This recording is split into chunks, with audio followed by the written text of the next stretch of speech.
Brussels to Taipei.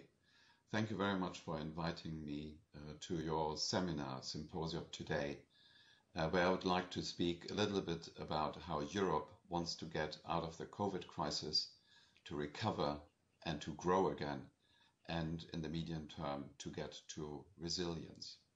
And this all on the basis of Europe's climate action and the European Green Deal. The starting point is that Europe wants to become climate neutral by the year 2050. And you will see here from the graph that until today we have been able to reduce emissions by 25%, but that we need to do it by 90, perhaps 95% by the year 2050. And the remaining emissions in the year 2050 will have to be balanced with removals, either through forest or technical solutions.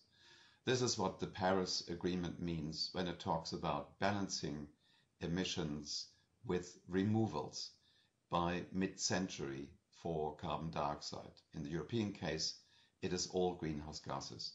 What you will also easily see is that all sectors will have to contribute to this reduction effort by the year 2050. And this is part of the European Green Deal, that we want to get to an economy-wide transition. The European Green Deal is just the first chapter for the coming 10 to 15 years on how to do this. And what you will see here on the graph is that we really touch upon all the sectors, whether it's energy, whether it is industry, whether it's mobility, whether it's agriculture, forestry, science, technology. All of them will have to contribute to the European Green Deal. It is also Europe's new growth strategy, because we will have to invest in energy efficiency, renewables, into clean and collected mobility, competitive industry, circular economy, and that will keep investments growing in the EU. We reckon this will continue to make Europe prosper in the longer term. And you can see here on the graph how we have been faring since 1990. Our GDP has gone up by 60% and emissions, as I said before, have gone by 25%. So we want to continue to pursue this new growth strategy in the coming years. What is also clear is, and Europe is a huge continent with very big differences and heterogeneous countries, member states, and also regions. What we see is that different regions are going to be affected differently. Take, for instance, the coal regions. We know that Europe needs to be out of coal within the next 15 to 20 years. And that will, of course, affect those regions where coal is being produced. So we need to anticipate that change and invest in these regions in order to make the transformation and the transition. But this issue goes much further than just the coal regions.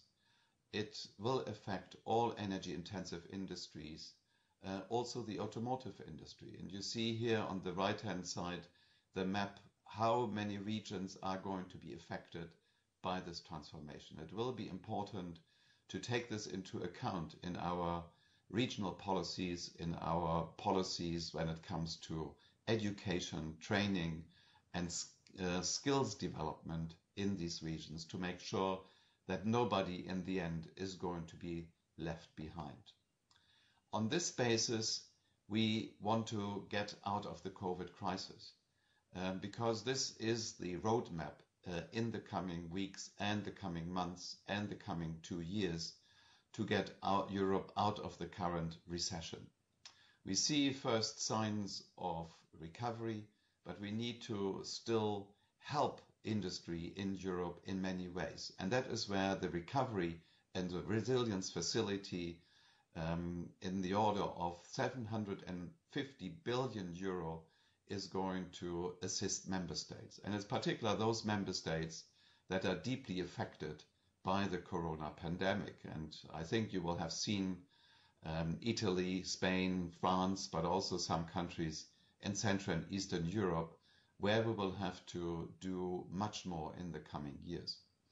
And it's the Green Deal and the twin transition to also digitize Europe in the coming years to get out of this crisis. And I believe that we have many things in common with Taiwan when it comes to technology development in order to cooperate with each other to get through this crisis to a resilient, to a prosperous, and to a climate neutral planet in the coming years. Thank you very much, and I wish you all the best in your symposium.